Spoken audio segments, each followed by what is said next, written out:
goodness gracious.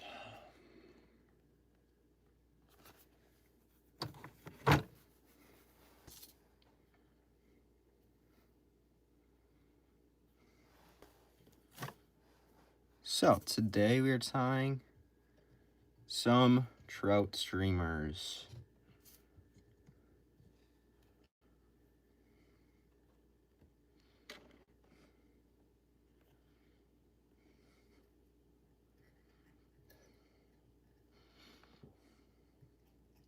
Let's get it going.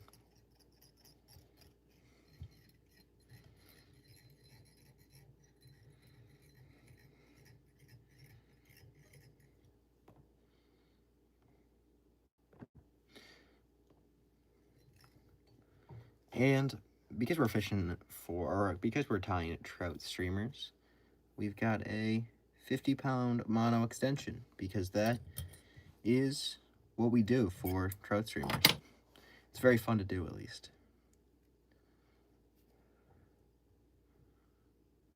How's it going, Squirrely? Sorry I couldn't make it to that sale on Saturday. We were in Oshkosh all day. We never made it over that way. How was it?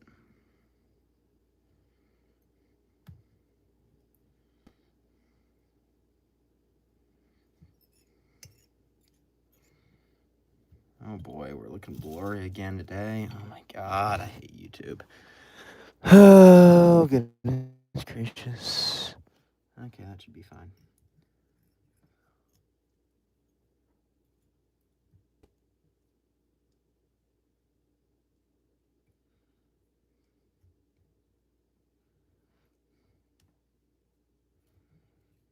Alrighty, so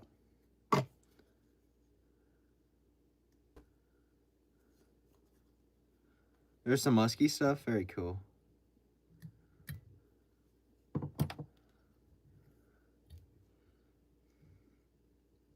What did you sell? Did you sell your did you sell any flies or anything?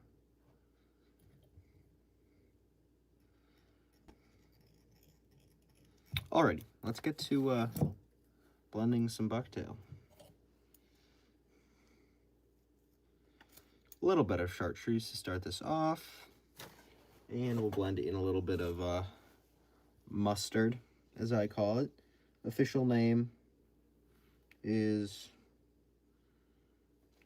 Burdocks. You can tell that this is wild bucktail that musky fool uses, or at least free range, because those are burdocks, or some sort of burr.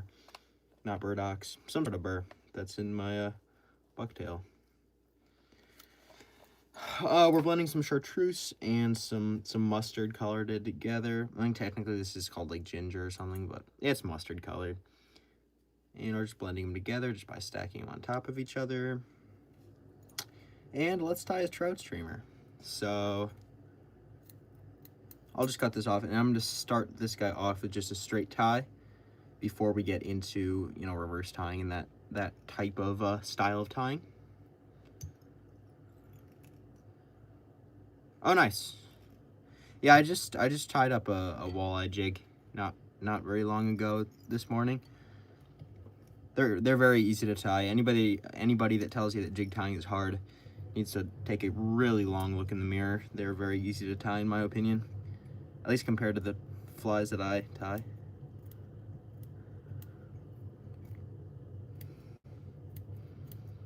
But that's just me.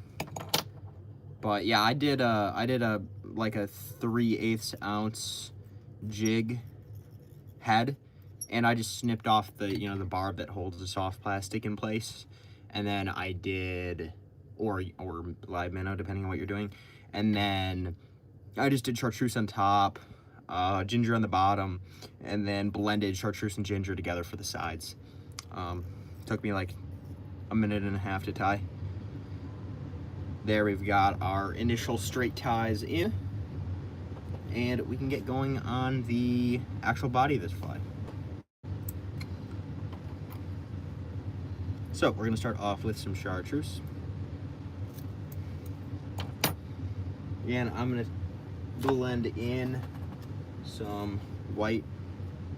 I need to get some white bucktail because this white bucktail is cooked, but it'll work for now.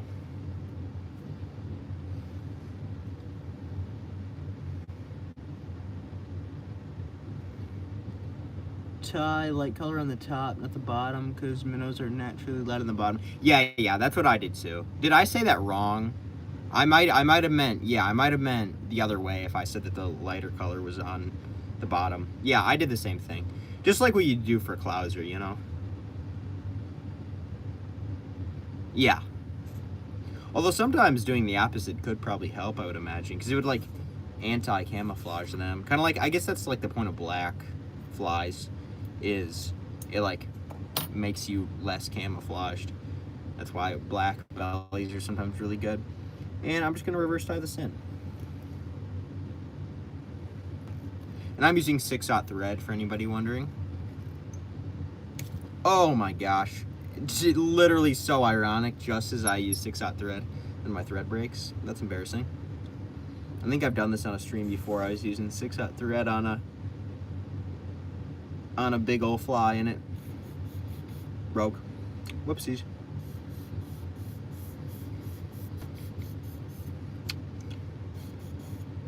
The amount of people that have actually good thread control, that's probably laughing at me. 20 people, there's probably 4 people right now. Well, my bad, guys. But I've seen a lot of great tires snap thread, so I'm not gonna be too worried about it. Where's my thread stringer? What the heck?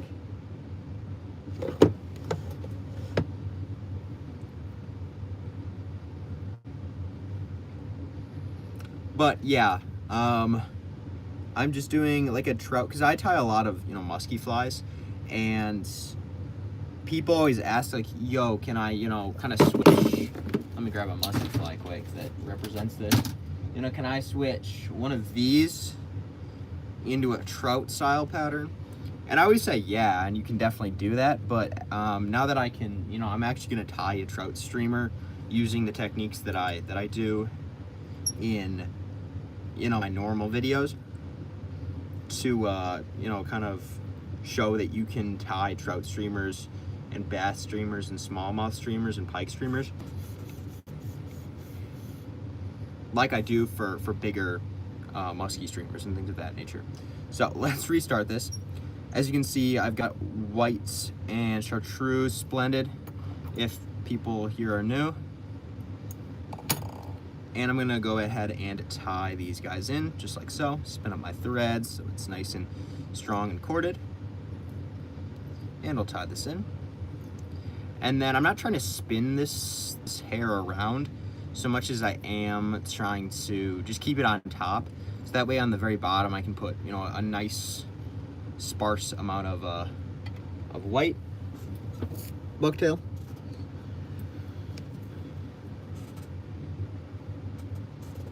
Squirrely, how do you feel about all the snow we got? I was just fishing for walleye on Friday, and now I'm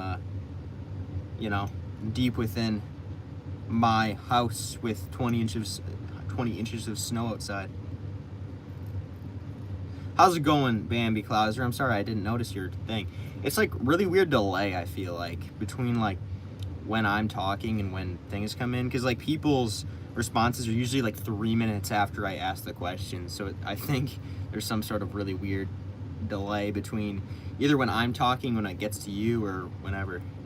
Yeah, it sucks so bad. It's so dumb.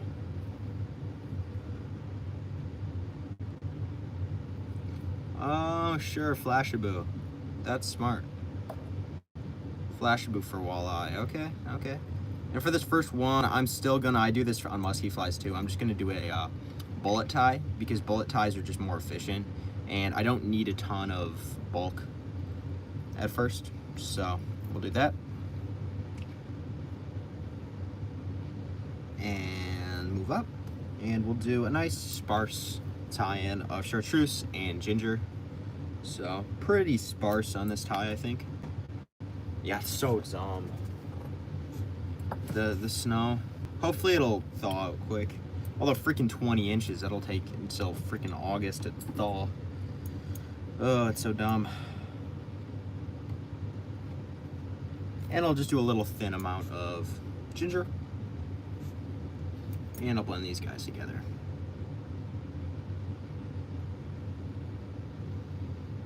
Well, Squirrely, you better get ready to go ice fishing, I guess, with all the snow.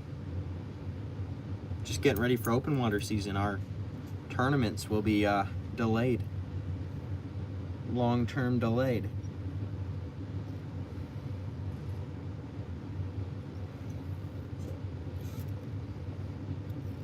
Alrighty, got that tied in. The bottom will be pretty much the same. I'll just do a little bit of chartreuse and then some whites and blend those guys together. Oh, is it? It's supposed to be warm. I didn't know that. I haven't looked at the weather very much lately. It depresses me too much to look at the weather.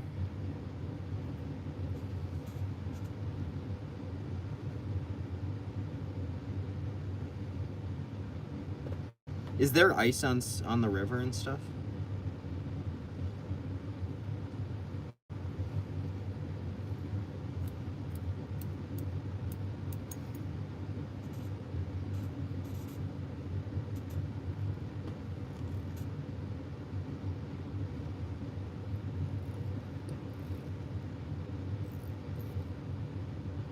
And I'll tie these guys up and just brush them back.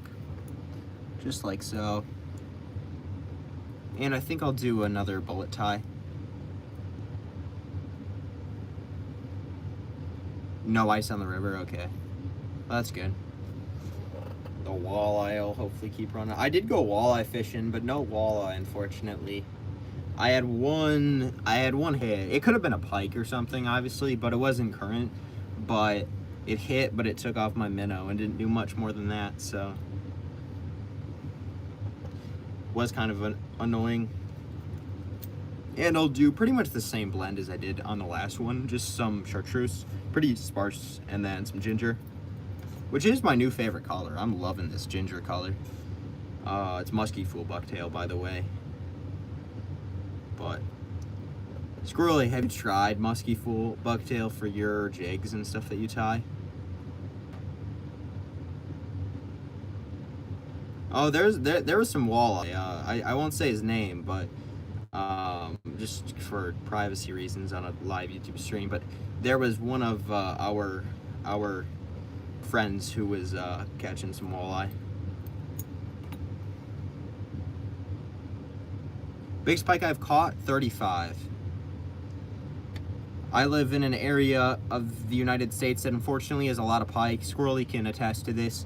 Has a lot of pike, but it doesn't have those trophy pike, unfortunately. So catching anything over 30 is usually a pretty good deal.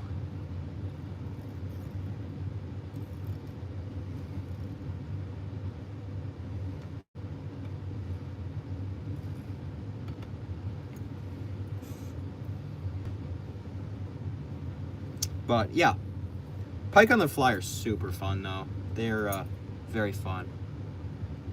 That is for sure. Why? What's your biggest tracks and racks?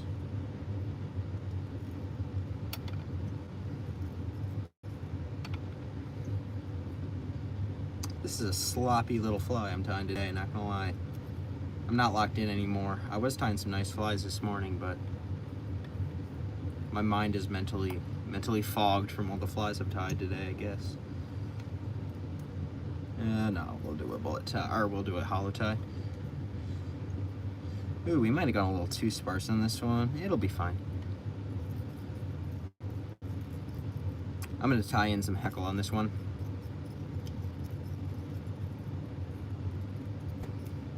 Whoa, goodness gracious.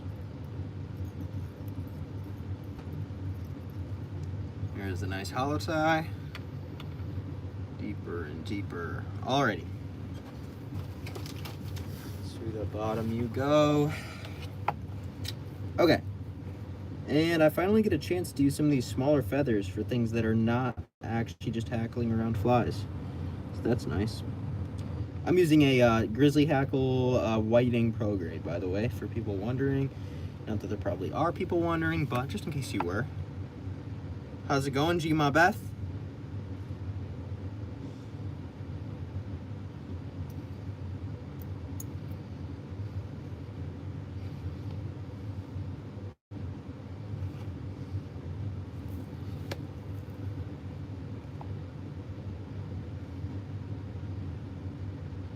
Thank you, Bambi Clouser.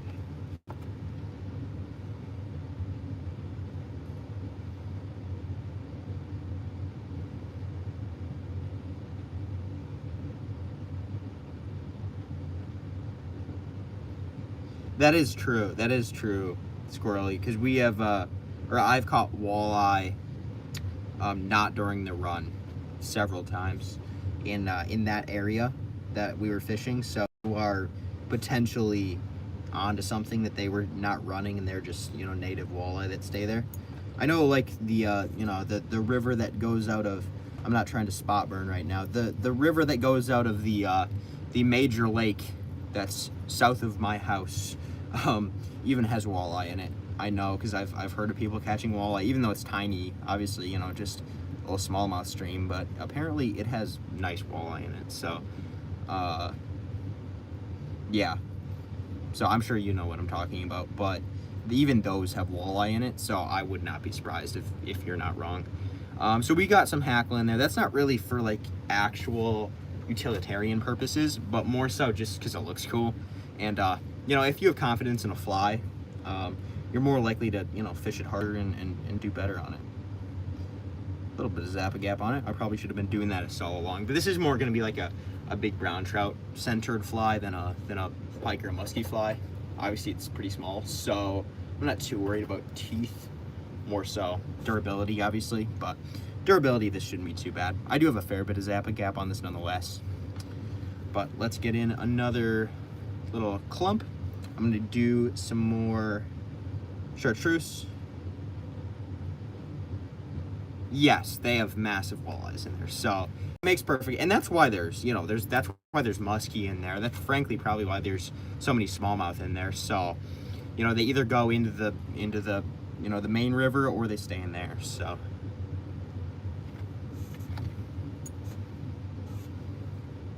and that's a pretty interesting lesson that I think a lot of people can take away all over the world is, just because a stream or a body of water is really small doesn't mean there's big fish in it. Because number one, if they don't have a ton of natural predators, then they can get really big. And another reason is, I've gone to weird little ponds and weird little places that are connected to bigger bodies of water, and if fish have a better opportunity in those smaller bodies of water, they will go there, and there will be either really good fishing or really big fish or whatever it may be. And that's why just not ignoring weird little rivers, whether that be in trout fishing, not ignoring weird little fingers that flow into main rivers, or if you're talking pike and smallmouth and musky, which I think is a great place to look, not ignoring those little tributaries that flow into main rivers and main lakes and things of that nature is really, really important. How's it going, Liam? We're tying up a trout streamer today, so maybe your techniques can be transferred in this kind of fly instead of just musky flies, which obviously you don't fish as much of, I would imagine, Liam.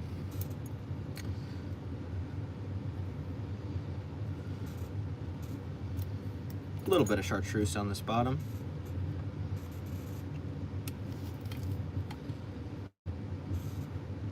Oh, it's a trout streamer, all right. I guess you're an Eastern boy. I forgot you're not a Western boy. Us Western boys, we know a thing or two about big old streamers. Let me tell you. No, you guys, yeah, I'd probably scale a little bit down if I was going out east and fishing this fly, but it is a trout streamer. You are not incorrect. This is a trout streamer. Probably mainly brown trout, cutthroat trout in alpine lakes. But yeah, this would work very well for all of those, probably. I would say probably more of a river fly than a lake fly, but it would work in lakes. I've caught really freaking big cutthroats, really big rainbows in alpine lakes and subalpine lakes on big old streamers like this. Mostly dungeons. I use dungeons in lakes a lot because they imitate like sculpins and stuff. But yeah, you can use hollow tide flies like this in alpine lakes, and they will catch you some fish. No, I'll have to look. Around us, brown trout, yep, that's the size of baseballs. Also, squirrely, I did find a stream that I think would be really good for that this summer. So I'll talk to you about that later, but we gotta make a video about that. Oh, good. I'll look at your YouTube shorts after this. If I remember, which I probably will, hopefully. I have a pretty good memory. Okay.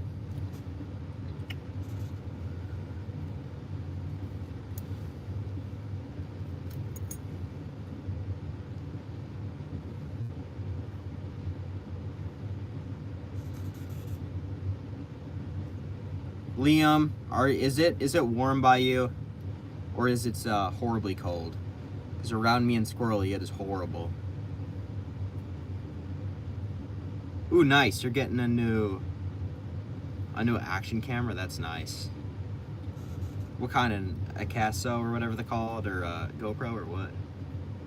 It's getting warm. How warm are we talking? We're going out there for spring break. We're going out east.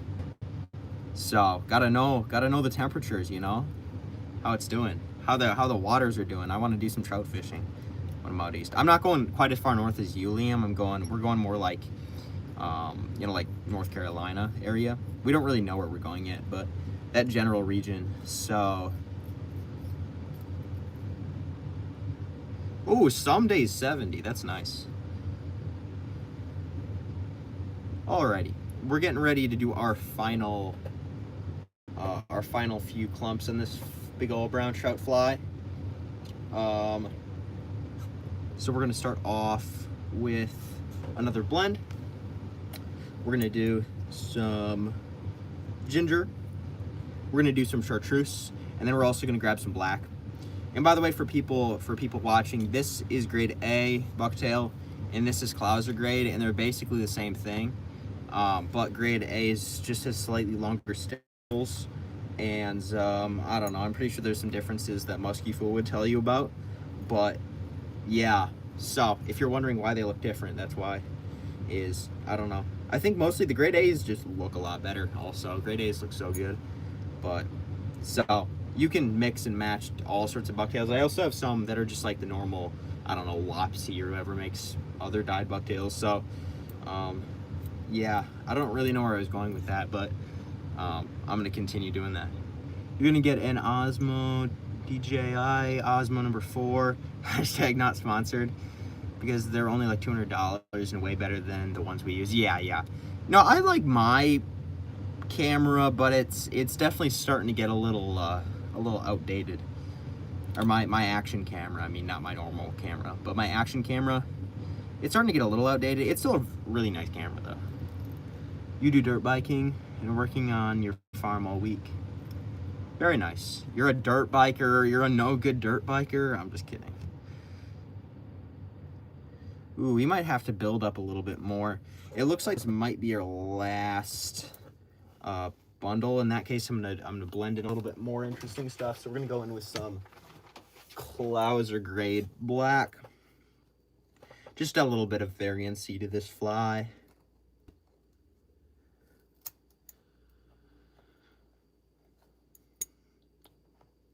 Yeah, like the video on ours are good, but yeah, I would say like the audio is just not good. If we could, I think you can get extension, you know, like you know, mics for them. I think you can hook up mics to them, but it's still like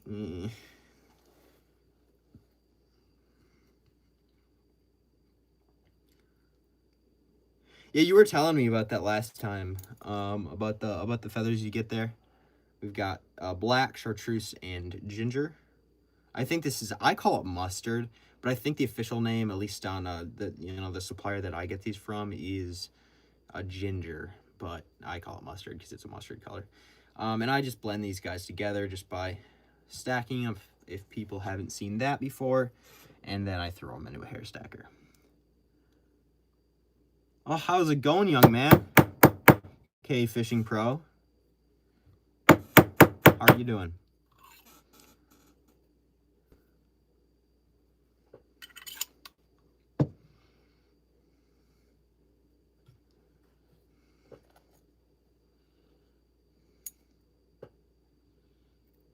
Yeah, fair enough. I'm pretty good. I'm pretty good. Doing better now that I'm tying flies, that's for sure. How much snow did you get over by you, Squirrely? Because our snow was like 20 inches, I think, around. But the drifts are the worst part. Like, the shed was drifted to like 5 feet. Alrighty, that's looking pretty good.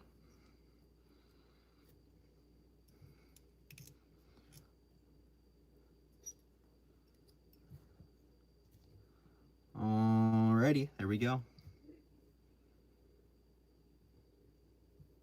Oh, I had I didn't have school today, so no classes for me. So no classes to get homework in.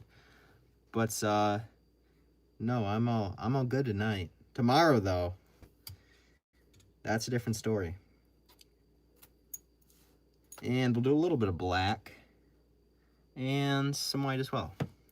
They said 22 inches, but you can't confirm that, and Piper is not taller than the snow. That's hilarious. Okay. See you, Liam. Yeah, you have a good night as well.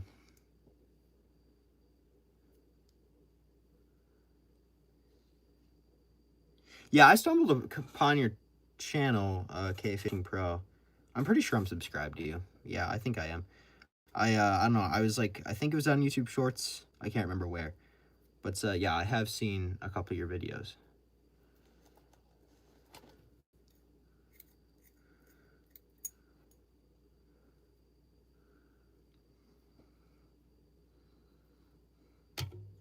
On the bottom here, we're just going in with a nice light bit of our white and black, which kind of make a cool gray color, which is awesome. And obviously, I've said this before, but I'm doing less material on the bottom so that this fly keels properly. Obviously, more material on the top means more buoyancy on the top. Basic physics. And let's get some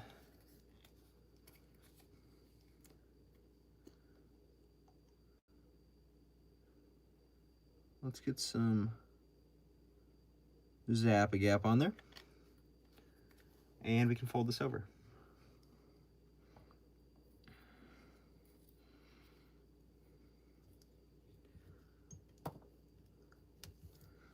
And that is the last of our big old fly. That's not looking horrible, actually. I don't hate that. And especially in this last one, I want to give this a really good fold over. Oh shoot, drop my scissors. Ooh. Want to give it a really good crease, a really good fold over, just so that's our fly. And even without tying, just that crease makes, you know, a pretty decent fold over, considering it was all straight out that way. So they literally haven't even plowed. Literally have not plowed. I don't know if they plowed your area, but you literally have not plowed. At least not recently. It's all drifted if they have.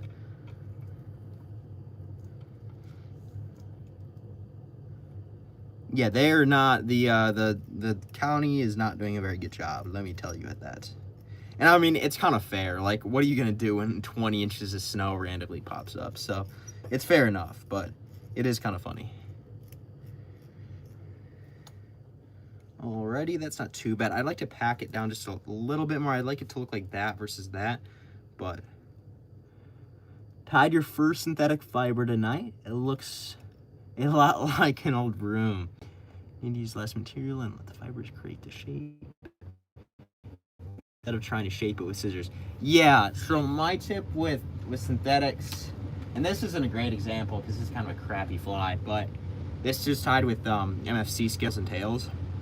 And really, just kind of like, you know, kind of layering synthetics with bucktail would be my tip, because bucktail will give the the synthetic structure, and at least with materials like scales and tails that are really like, you know, wispy and fibery and stuff like that. So like scales and tails, you know, different types of like, you know, EP style fibers, and then like, you know, your craft fur and things like that that are really like really flimsy, really wispy, really, you know, like don't kind of go everywhere, like you said, old broom style.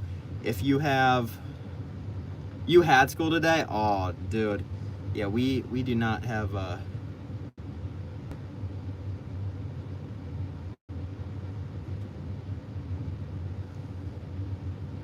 yeah, most high schools were all canceled. I thought most high schools were canceled. Huh.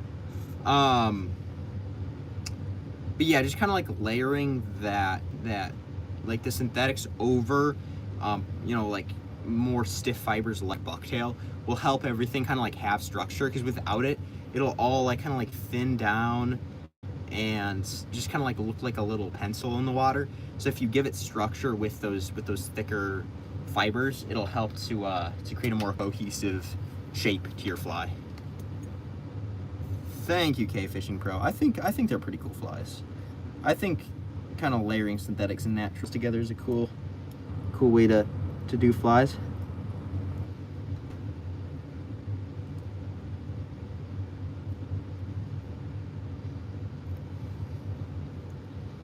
Alrighty, that'll work.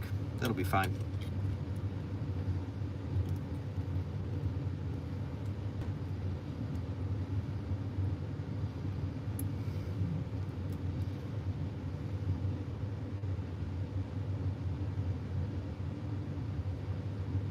What, this fly looks like a triangle?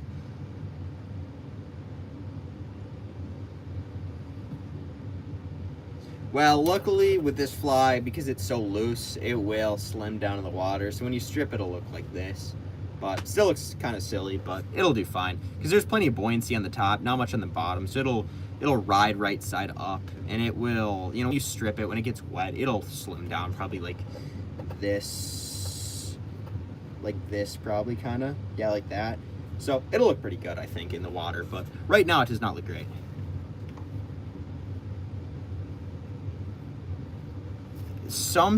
I mean, their action will be quote-unquote hindered, but not really, because if you do it right, your synthetics will be longer than your structure-giving bucktail. So, like, you can see the bucktail only comes out to about right there, and then the rest of this has plenty of action, right?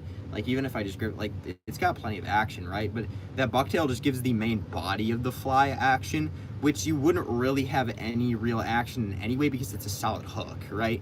So it more gives it structure than hinders action. So it's kind of the best of both worlds, at least in my opinion. So. A wacky worm fly. Wonder how you do that. That does sound cool. I'll give it to you. That does sound cool.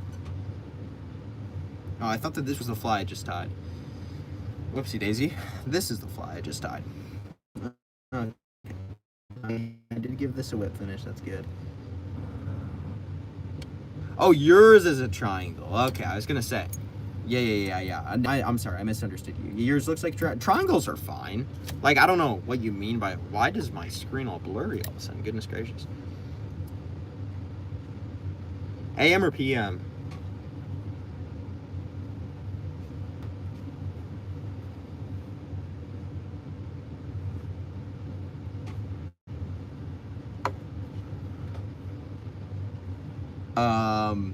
AM? Okay.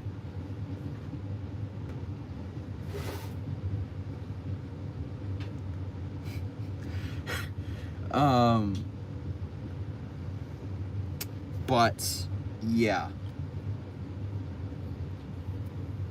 So I'm just putting some Zappa Gap over that. Me and Frank have discussed several times about the Zappa Gap trends. Synthetic fur tied on like dumbbells. That's fair enough. I would probably do. How would I do that? Yeah, I'd probably use like MFC scales and tails.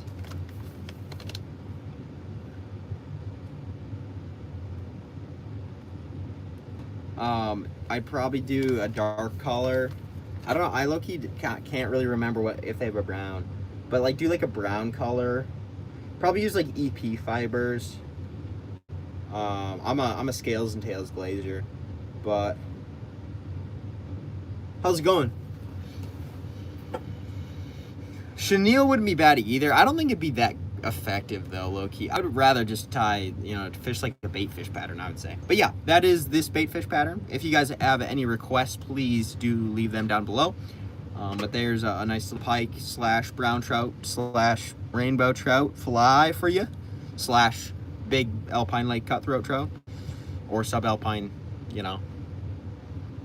reservoirs and stuff. You know what I mean. That'll go in the small predator fish fly bin.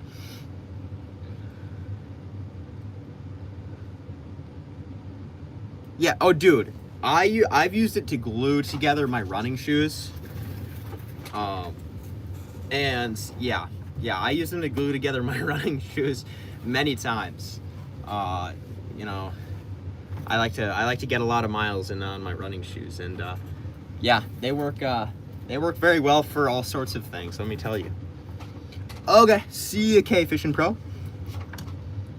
Okay, let me tie a wacky rig worm for you. I got you.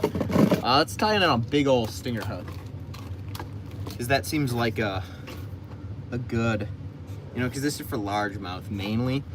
I've caught actually smallmouth on wacky rigs is actually like really effective, but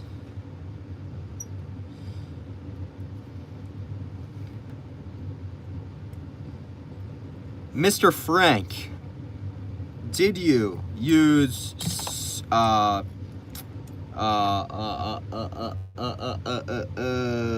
craft fur, or did you use like EP fibers or something like that for your synthetically tied baitfish pattern? Okay, we're gonna start off with dubbing body. I'm gonna use something pretty muted just to kind of keep with the overall theme of our fly here.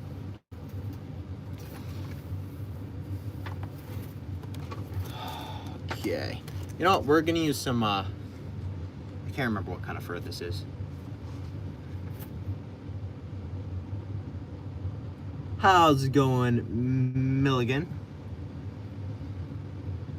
And we're not gonna worry about having a nice thin dubbing noodle or anything like that, because this is an experimental fly and we have no idea. TCO Supreme Synthetic Hair. TCO Supreme Synthetic Hair. TCO Supreme Synthetic Hair. What is that like? I don't think I've ever heard of that. Or I might have heard of it, but I don't know what it is. Is that like, it's synthetic hair, so I assume it's just like craft fur? Like, does it come on like a piece of cloth?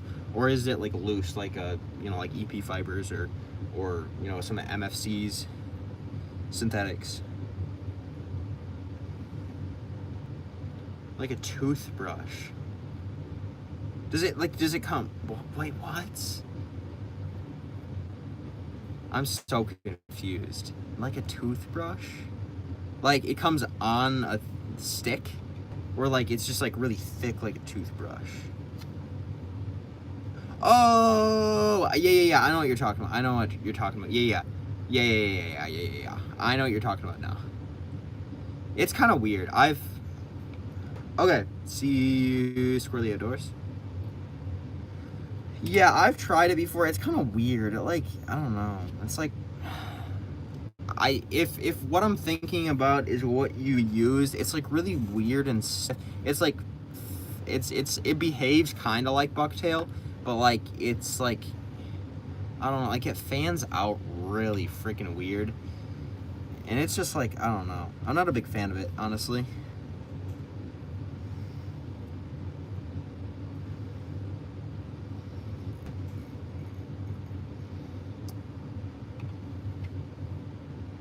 Hold up, why am I still tying this fly if the person who wanted it is gone? Well, whatever, it's fine. I'll keep tying it. Yeah, I was gonna say, Bambi Clouser noticed that too. I'm gonna keep tying it for him.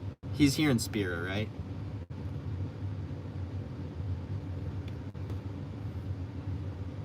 Yeah, I am thinking of the right stuff. Okay. Yeah. How am I gonna do this? And this guy isn't here to give me ideas either. God darn it. We're gonna make this a chartreuse wacky worm. Because actually chartreuse is kind of like a tough color for wacky worms. Do I have a lighter in here? I think I do. I do. Very nice. Oh god, and this is soaked in UV resin. That's freaking great too. Well, we'll cut that off because if I start to burn that, that'll about freaking kill me. Probably. Alright.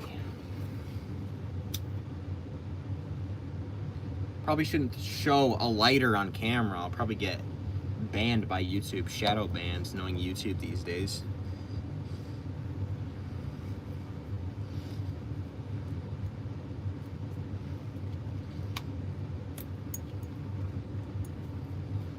But yeah, if I had to give you a recommendation, Mr. Frank, I would say,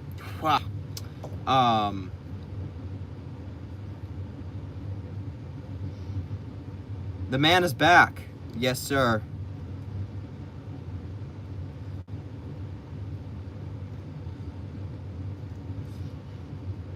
Careful, don't be swearing on my live stream. This is a family-friendly live stream. We want all the kids to come on here and say hi to me. They have good engagement.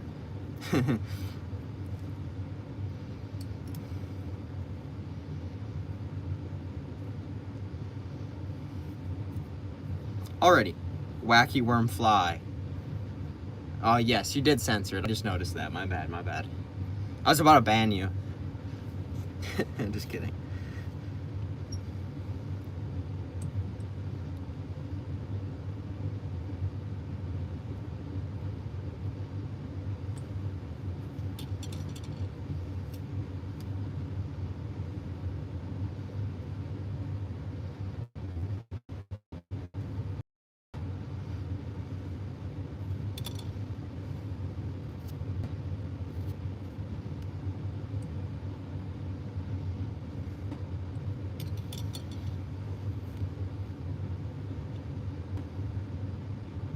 You did craft fur yesterday?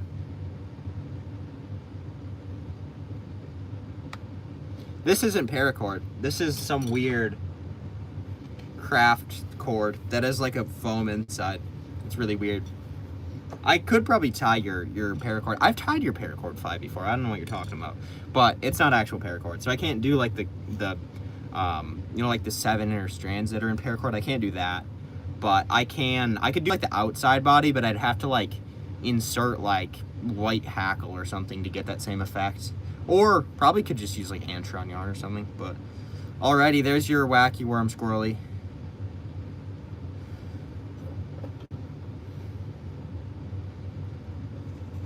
You did craft fur yesterday. It turned out much better. Yeah, I would say craft fur is a lot better for flies, but I still probably overall prefer like a really long unstranded fly. If I was just doing, like, if I was only using one material for a fly, I'd probably prefer like fiber, like scales and tails kind of a deal, than just straight craft fur. But craft fur layered with other materials is so good. Like, it is like a top 5 streamer material.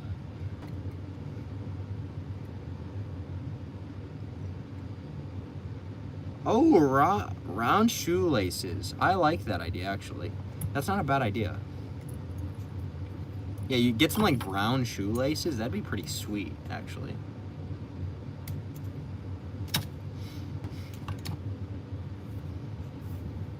Alrighty, there we have a wacky worm, I guess.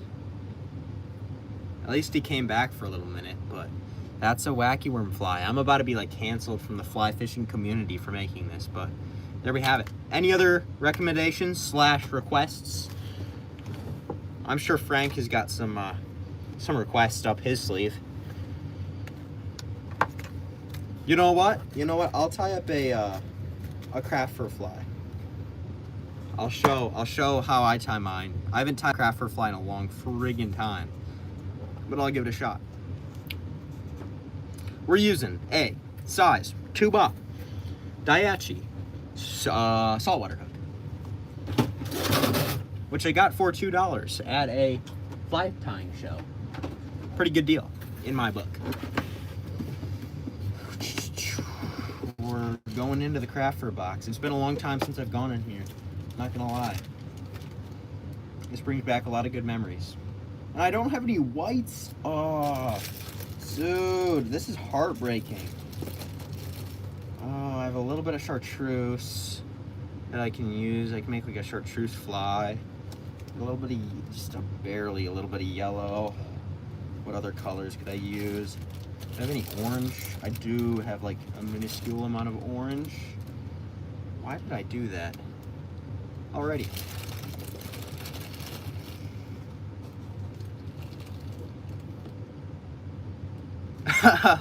Yeah, exactly. Yeah, I'm excited to try this out. I will be fishing this.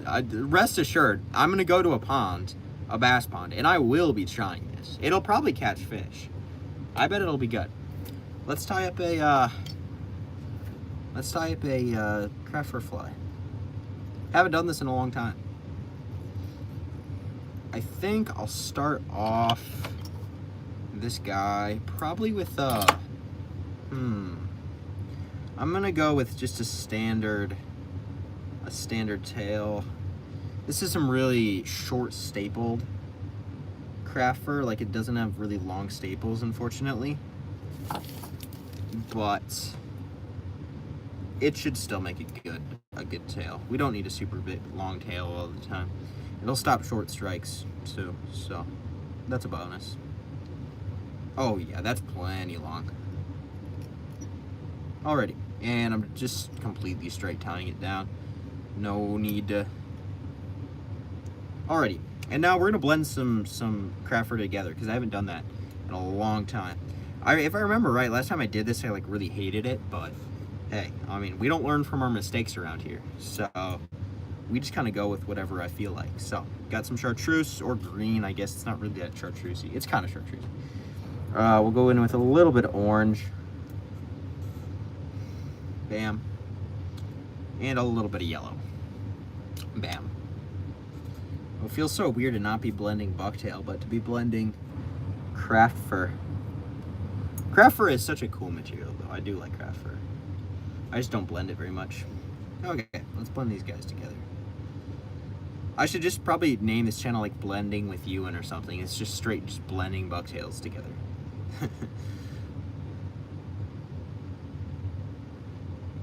Ooh, you tried a Rambler vise? Oh, nice. It's made down south? Where? I didn't know that. Less smooth than a Renzetti. What is their price comparison? I don't know how much a Rambler vise actually costs. I'm not gonna lie to you. Alrighty, that's, yeah, I remember now why I hated blending these together. They don't blend that well, but it'll still work.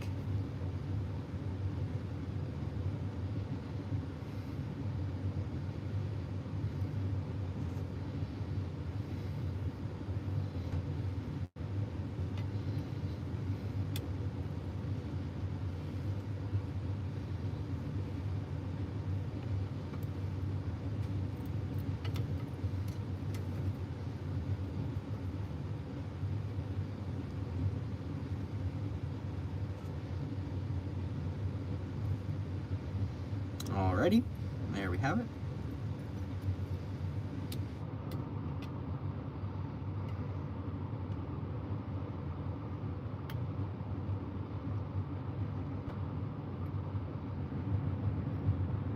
And we will probably pretty much be only hollow tying, not bullet tying at all of these wraps, because craft fur is really weird. And hollow or fully kind of, bullet tying these guys. Same range. Okay, sure. A little less smooth. I mean, they're made in the United States though, so I don't know where Renzettis are made. Not gonna lie. That's my sticker. You guys can't see that probably. Well, yeah, you can. Just barely. It's just blurry. But I don't know if they're made in the U.S. It doesn't say on there. I don't think. No. I would guess they're probably made in Korea or Taiwan or China. Yeah, it is certainly an art. Oh, they are made in Florida. Or the Travelers are made in Florida? I didn't know that. That's good. Good for that. Made in the U.S. Alrighty, let's get in some orange. We're gonna make this like fire tiger. So we're gonna start off with a bunch of orange and yellows, and then work our way up to chartreuse. Now that we have a base done. So actually, we'll start off with the yellow. I lied. Start off with some nice yellow.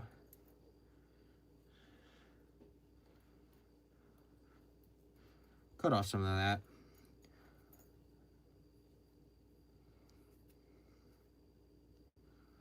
Yeah, fly tying is certainly an art, especially when you get into Atlantic salmon flies and stuff. That's crazy. I mean, yeah, I would say like as much like in terms of like color selection and stuff, I would say it really doesn't get any more artsy than musky flies and predator fish flies and stuff where you're blending. Where's an example? Where you're just like blending stuff together, making cool colors and stuff like that. But Atlantic salmon flies are beautiful pieces of art, that is for sure. Okay, sure. Well, that's cool. I would have assumed they were made overseas, so that is nice. I mean, honestly, for the hundreds of dollars you spend on them, actually they better be made in the U.S. or at least somewhere where they actually pay their workers, not like China or Asia for that matter in general. At least ethically employed employees, I guess we could say. Not, what is it, the 996 work schedule that most people that most people in China work, right? 9 a.m. to 9 p.m. 6 days a week, I believe is their schedule that a lot of people follow. I think we'll do one more layer of yellow before we go into orange. He's a little old Italian guy. Yeah. Yeah, they're beautiful pieces of work. That is certainly for sure. I mean, they're very high quality vices, and they're great tools too.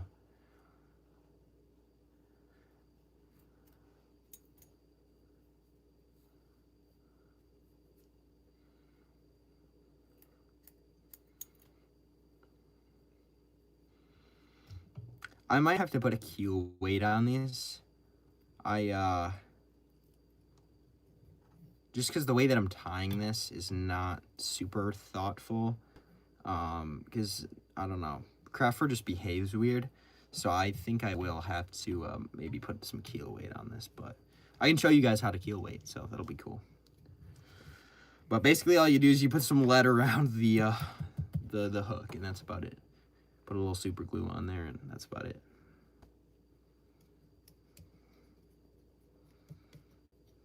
Goodness gracious. Alrighty, there we go. And I think that's enough yellow for now. We can go on to orange. Holy God. I just destroyed this section of craft fur. Holy crap. I don't know when I did this, but I just snipped off just like an entire half of this piece of craft fur. I don't know when I accidentally did that, but I just accidentally ruined like a quarter of this craft fur bundle.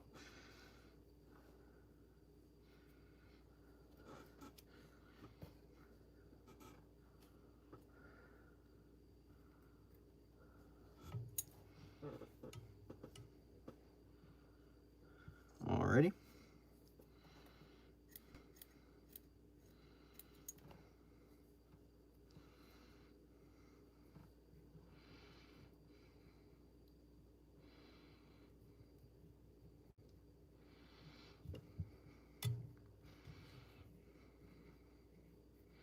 And I'll brush all this back.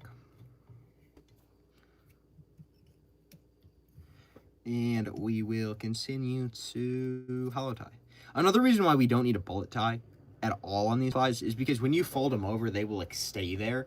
And you can also fold them forward and they'll stay there too, because of just how, you know, this material is a lot of memory, which can be an advantage, but can also be a disadvantage depending on how you look at it and how you fish these flies and stuff like that. But overall, it is a nice thing because obviously it just makes tying a lot more enjoyable, a lot faster than tying with, you know, bucktail and things like that, because obviously bucktail does not have any memory. So, or wait, yeah, basically, like, it has, like, it'll just go, it just wants to be straight pretty much all the time. So if you bend it with this, it'll, you know, if it's straight, I can bend it up like this and it'll stay, you know, like that, versus being straight. Versus if I did that with bucktail, if I go like this and I bend it like that, where's it gonna go? It's gonna go straight back. So it is a nice material to work with in that respect, but it can also be a really pain in the butt for the same reason. You know, it just kind of depends on how you tie with it. Oh shoot, we just lost a bunch of our craft fur. There we go. There we go. Tie that in.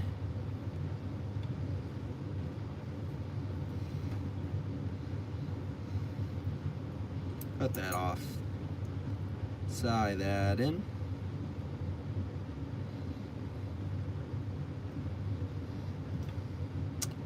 That looks kind of weird, but it'll work.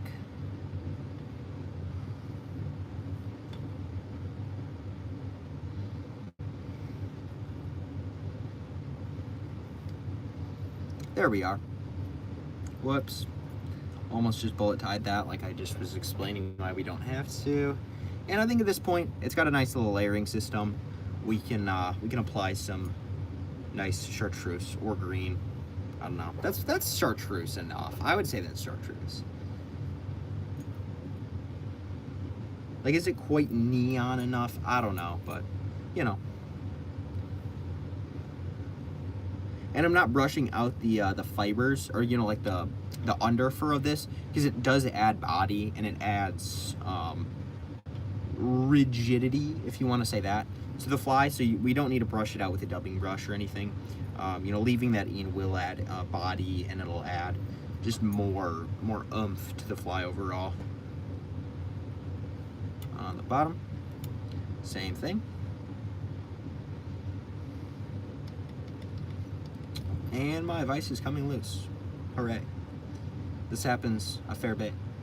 It's happened to many of my vices. The screw just comes loose once in a while. It's mostly because I'm too lazy to grab a screwdriver and do it right, so it just stays like that forever. And then I have to just tighten it with the blade of my scissors. So, not particularly efficient, if you ask me, but it is what it is. Alrighty, that's looking pretty good, I would say. This will be a pike killer, I'm sure, or trout killer. This will be a great pike fly, but that's for sure. There we go. And the other good thing about craft fur is they're very, very lightweight compared to bucktail. They don't really soak water like bucktail does, so very nice and light. I mean, they soak water, but not in the same way. So very efficient in that respect. Let's tie in some orange flash while we're at it.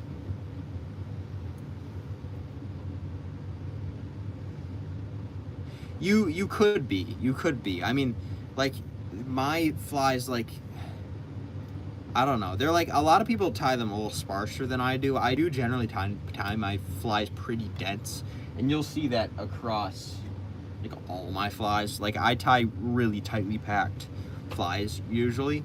Not all the time, but, you know, oftentimes really tightly packed flies. And the same goes for these guys. That was in the wrong bit. The same goes for these. I tie them pretty tight, but I don't tie them super tightly packed because it is craft fur. I mean, it should have, you know, air in between. It should be, you know, floofy. It shouldn't be super tightly packed.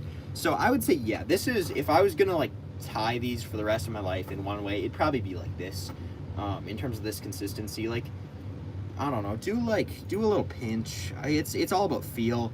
But like, if I was gonna tie another bunch right now, I'd tie a bunch probably about that much, maybe a little bit more.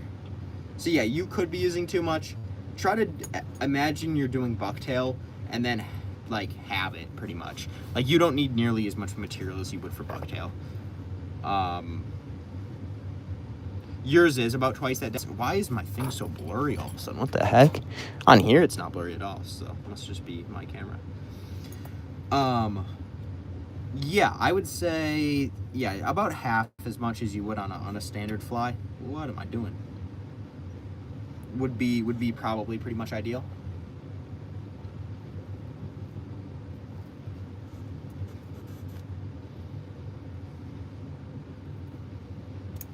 But yeah, just kind of play around with it. And if you don't like it, like, take it apart. Like, you know, it's not a big deal. I can recycle this, right? Like, if I take this apart and I don't like it, I can, you know, take that material off and use it again. You know, and if I'm like at this stage and I have way too much material here, I can take the whole thing apart or most of it apart, and that'll make, you know, the entire rest of my fly. So, you know, don't be afraid to take your flies apart. You know, and start over. Unless you're using like a ton of Zappa gap because you're fishing for muskies and pike, in which case, you know, you might be a little bit cooked because you might just have to burn off the thread. But at least you can use, you know, your hook again and stuff like that, and you don't just have a wasted fly because, you know, hooks are expensive. God dang. So.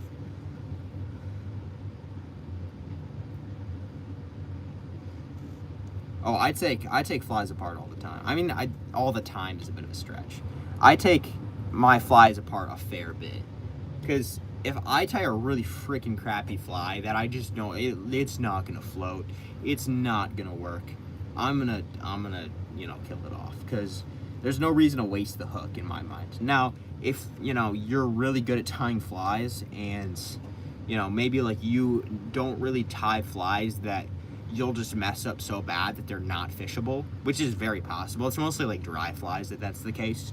Then, you know, I won't take it apart. I won't fish it. But if it's like completely unusable, or if I tie a fly that I haven't used Zappa gap on for some reason, and the materials are so off that this is just gonna keel like this, then honestly, I might take it apart. Because you know that hook is worth, I don't know, $1.50. I don't know. Musky hooks are weird. But yeah. That's all I have to say about that.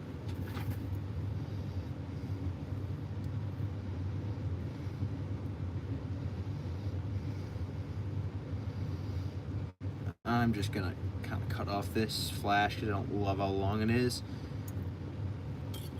I kind of got to remind myself that this isn't a big giant bucktail fly. Oh my gosh, I look like an idiot right now. Here we go. Ouch. Yeah, I just hooked myself really bad. That'll work.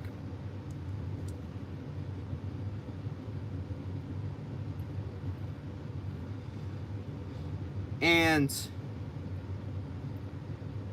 oh yeah, and as Bambi Clouser said it, you can also just trim your flies. So like if I don't like how much material's right here, I can just trim and make it thinner and it'll work. So that is another option for you, especially if you don't want to take your fly apart, is just a trim, you know, and it's easy, it's quick. It'll probably take you, you know, a minute and a half to trim up a whole fly to exactly how you want it. So that's another good option for you, especially, you know, if you don't like to take your flies apart and reuse the materials. Because obviously if you reuse materials, they won't be as good as if they're brand spanking new. So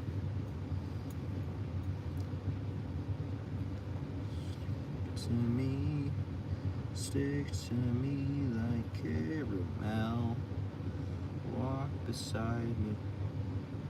What is this fly for? This is for predator fish, so you know, fish that eat other fish predominantly. So muskies, pike, trout. This one in particular is going to be like for trout, pike, smallmouth bass, largemouth bass, mostly. Maybe springtime muskies, springtime big pike, but mostly it's going to be for that smallmouth brown trout, largemouth bass, things like that.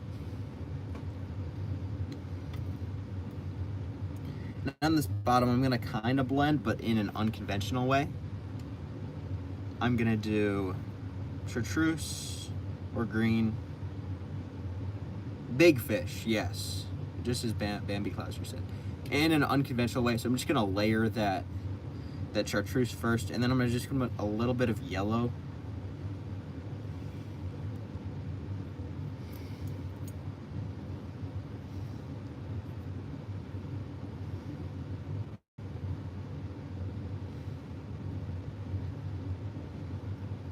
And that way that chartreuse mostly shines through, but you can still see some of that good yellow underneath. You can do that for bucktail as well. And there we have it, guys.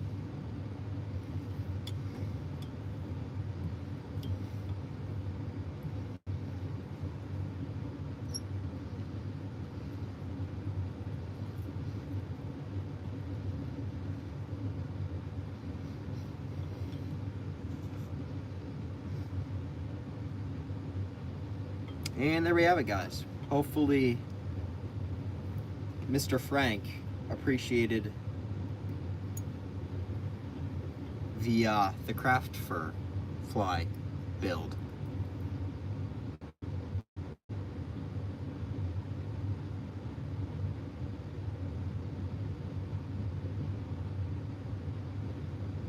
You think you're using too much hair, and yeah, using too much hair is definitely can be definitely can be, you know, negative to your fly, but it'll still fish perfectly fine, right? Like if I use too much hair or craft on this fly, like would it look great? I mean, it might not look great. Like it might not be like show worthy, but it'll still catch just as many. Yeah, auto spell is so freaking stupid, especially on the new Apple update. If you have an Apple device, gosh, like the computer is just so cooked when you're trying to like send text and stuff. It's so annoying. Yeah, will it catch as many fish? You know, like if I go to a smallmouth stream and I'm throwing this, or I'm throwing something with twice the amount of material, will it matter? Probably not. Like it'll catch just as many fish, I'm sure.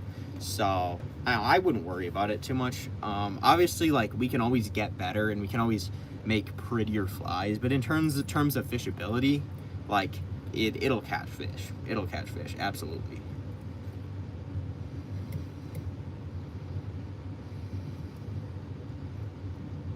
There we are.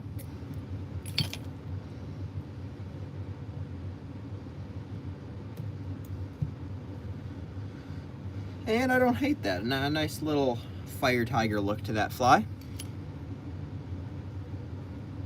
Any more requests, recommendations, anything like that?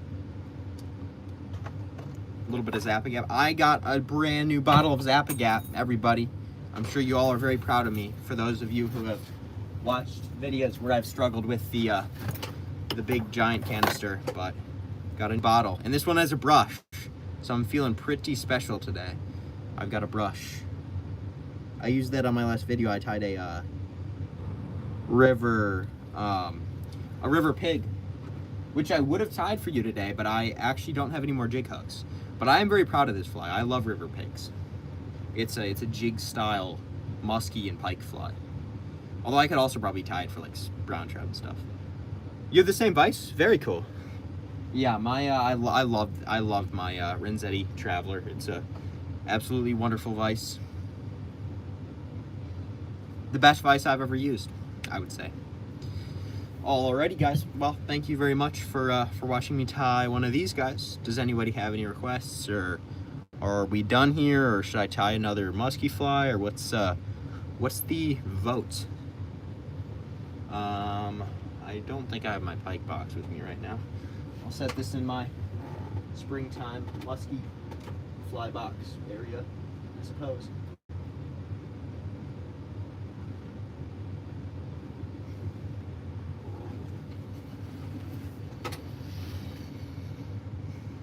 Okay, Caddis, let's tie it.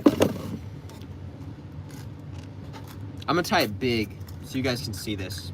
So this won't be a fly that'll probably fish. I mean, actually there are some pretty big Caddis around me. So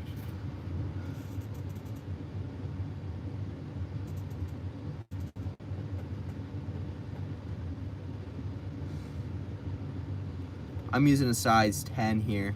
So a little bit big, but it'll still be fishable. But mostly so you guys can see, because The YouTube app, unfortunately, like, it doesn't let you zoom with devices, like, or doesn't let you, like, focus with devices for some reason. So if I do anything smaller than about a size, yeah, like 10 or 12, it'll just, you cannot see it. And then I lose all my viewers, and then I'm sad. So size 10 for us, but this will still definitely be fishable, that's for sure. But let's tie one of these up. So starting off with a gray thread, and let's tie it in our hackle right away. I'm using whiting, bronze. Yes, smallmouth. Smallmouth. If you just skip a caddis by smallmouth, they definitely do love it. So it definitely will still be effective.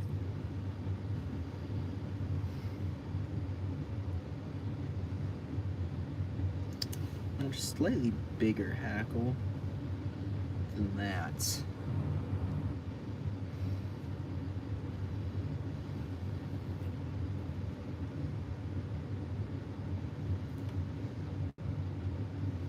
That'll work.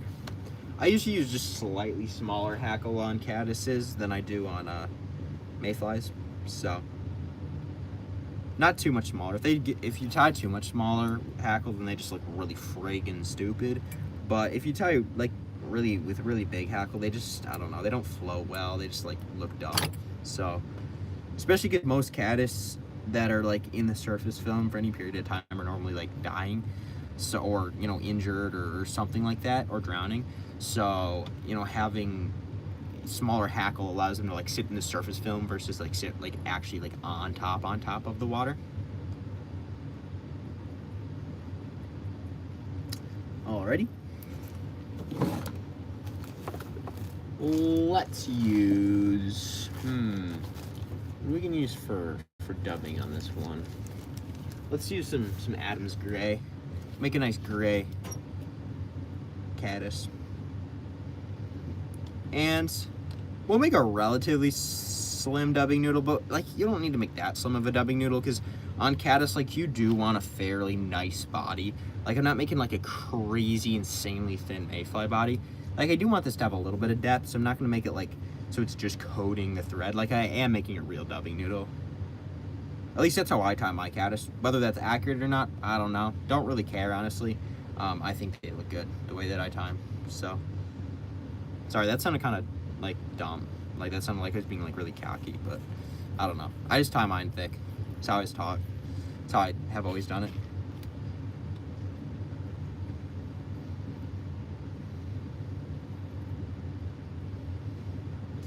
And even like that's a little too thick right there, but you get the picture. Make a nice, reasonably sized dubbing noodle, basically.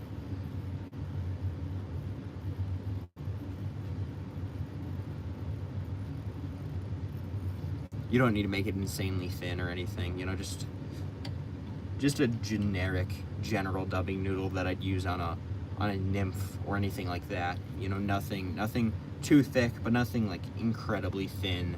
You know, just like this, just coating the thread. Nothing like that. I don't know why I got on that weird tangent. Alrighty.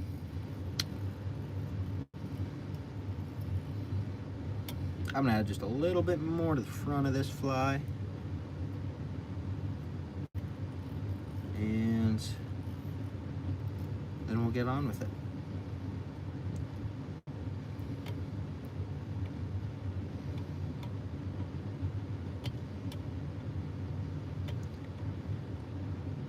And the hackle of an elk-hair caddis is still an absolute mystery to me. How to make a good-looking hackle, because I do not make great-looking hackles on caddises. I just never really love the look of them. I mean, they normally look fine, like they don't look bad, but they just usually don't look that great, I guess you could say.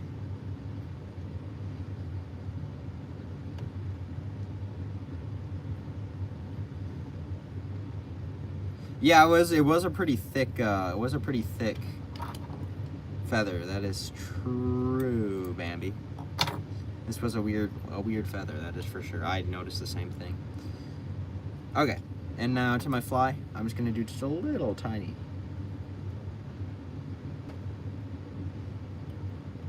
A little tiny trim. And let's get some hair on this. That is tails or hair. That is hair.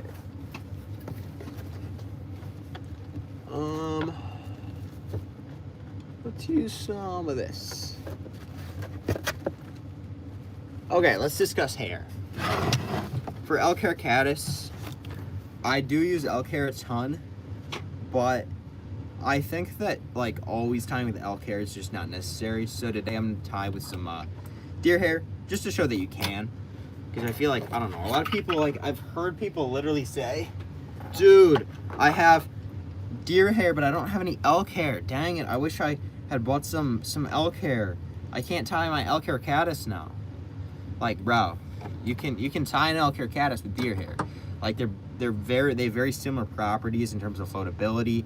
Obviously their color's a little different, right? Like elk hair is you know, has a slightly different look to it. But all in all, I mean, they're interchangeable, dude. Like your deer hair will work. Pretty much the same. So yes, yeah, exactly. I mean, they both work. And I love using elk. Like elk is a super fun material to tie with, but you don't need to tie with elk. I haven't tied an elk hair caddis in a hot minute. Let me tell you. Feels good to actually spin up some real deer hair.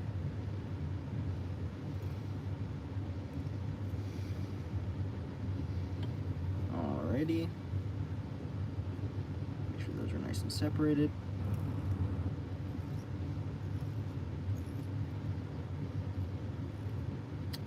Go underneath.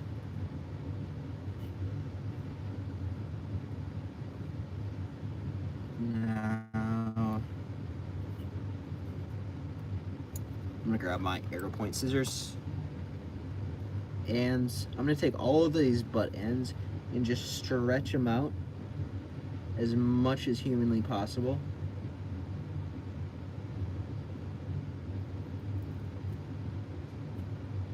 Because that'll make a really cool bulb, which is, you know, the head, quote unquote, of our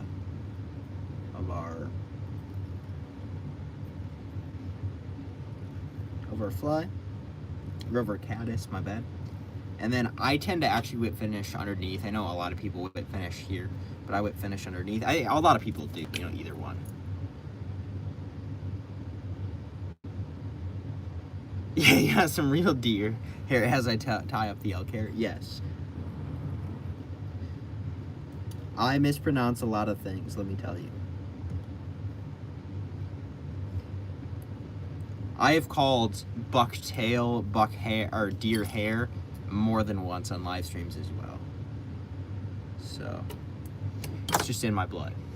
And I don't usually UV these guys too much. Sometimes I will, it just kind of depends on what I feel like. Today I don't really feel like UVing this guy, so yeah, that is our elk hair caddis. I hope you guys can actually see that. I don't think you can. Oh my god, I hate YouTube. Like, what are we doing? Like, why can't YouTube just has no zoom? I actually, like, and you can't like press on the zoom. It's so weird. But yeah, it's not a bad looking fly, even if you guys can't see pretty good. But if I move it really close.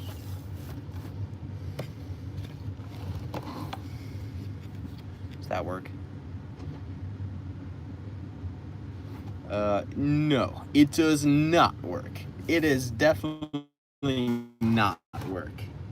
Like, what is YouTube's problem? Like, why can't you just make it so it auto zooms?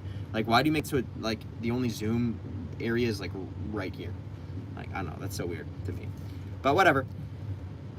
Do we have any more requests? Anything else? That is a fun looking fly though. Good smallmouth fly, I'm sure.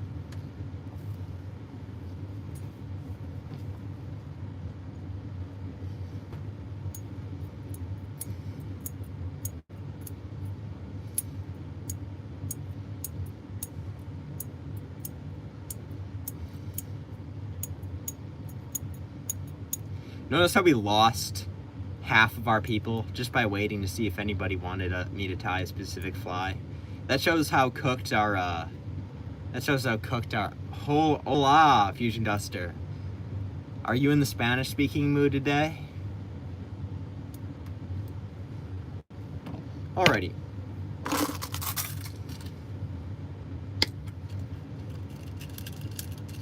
How was your flight?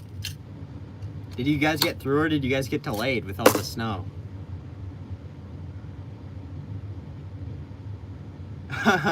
I'll see you later.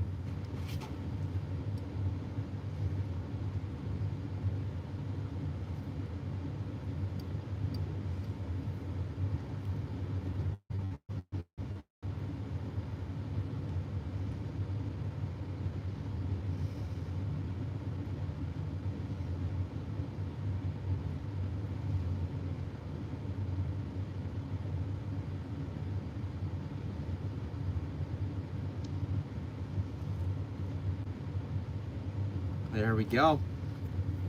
Let's tie up, actually, I might be out of here. I don't know. I just realized it's actually getting pretty late. I hadn't noticed that before. We'll tie up one more fly. We'll tie up something fun. We'll tie up a woolly bugger. Classic, goated, awesome. I just sounded so AI right there. You know, let's get on a little subject of AI, because I don't think our chat is going to be very lively without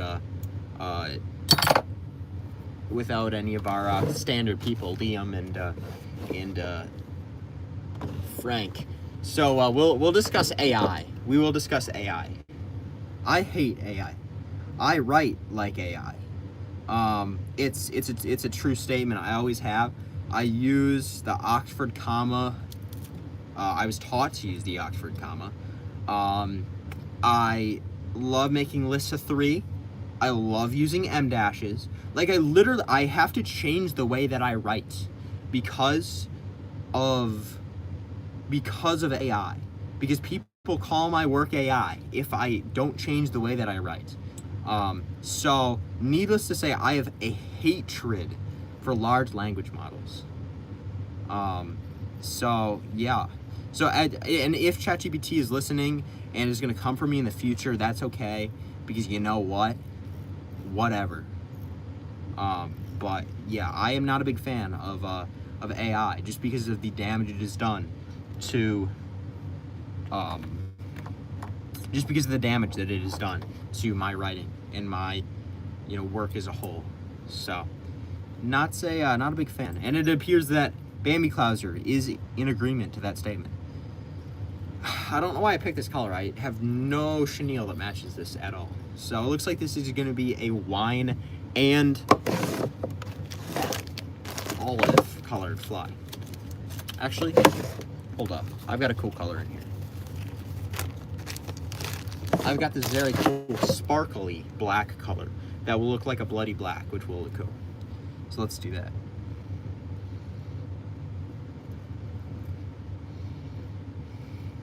But yeah, I've had to change the way that I write because of AI, so that my work doesn't look like AI, and that's just kind of a bummer. Like, and the fact that when you put my natural writing into AI detectors, it comes out as like 14% AI. Like, come on. Like, what are we doing? Like, what are we actually doing? So yeah, it's kind of annoying, but it is what it is. AI will take over the profession that I wish to go in. Probably. It will take over my videos one day. Sora AI will be able to do whatever I'm doing right now better than I can do it, I'm sure. It'll be able to make freaking crazy Atlantic salmon flies in about 3 seconds. Yeah, so we're cooked. We're all cooked. I forgot to add wire to this like an idiot.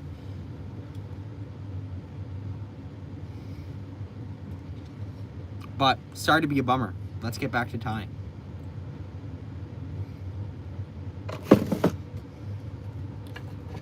We're gonna use some copper brown color.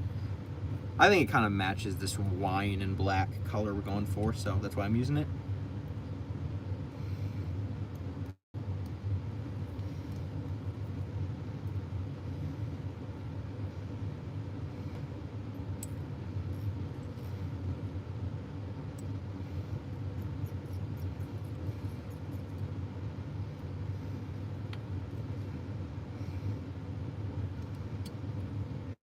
Alrighty, there we go.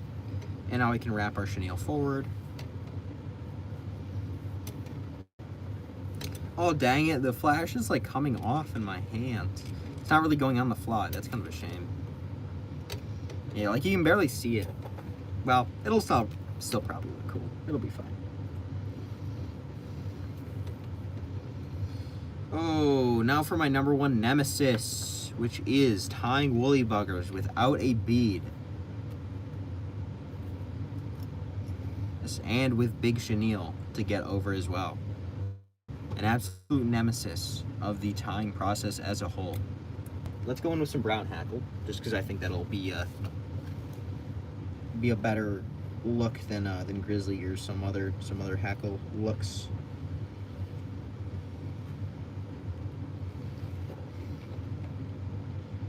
And that should be fine. I don't really have big hackle for this. I probably should use like a soft hackle. I might do that on the head of this actually. I might do a soft hackle. Like have this be the body, but then do a soft hackle on the actual front. We'll see. Depends how this looks. We're footloose and fancy feet. We're not tying for anybody. We're tying for myself. I can do whatever the heck look I want.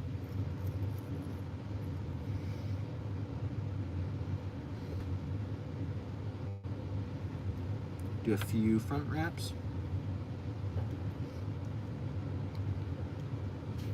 Yeah, I don't love the look of that, but unfortunately my hackle is really short, so it is what it is.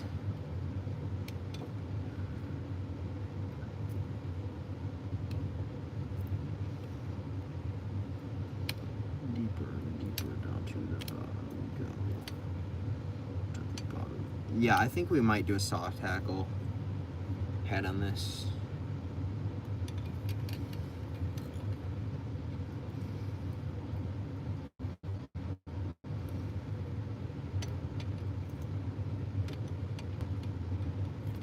Thank you, kid. I appreciate it.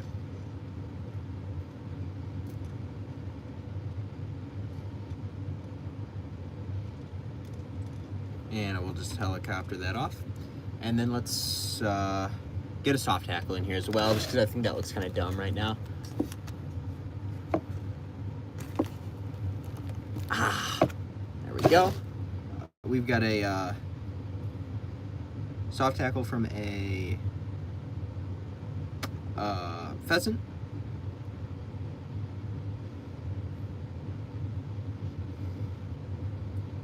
That's gonna be way too short. Let's grab another feather.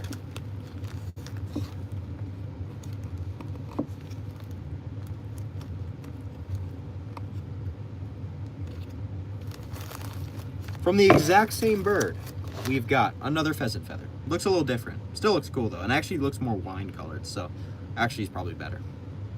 But we just needed something with like some length to do the full rotation around this really thick chenille. So got that. Very good. Very good.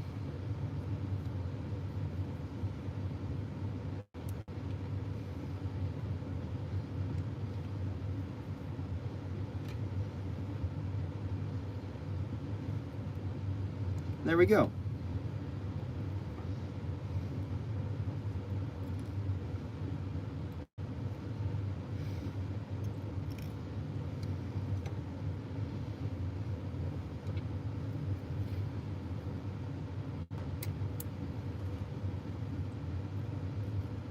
Yeah. And we've got a pretty decent looking woolly bugger, I would say. That's not too bad.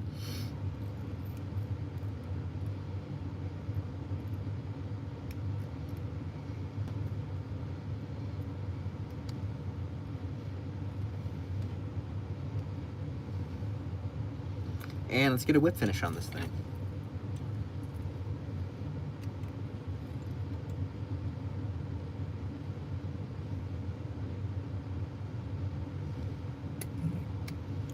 Oh shoot, I forgot to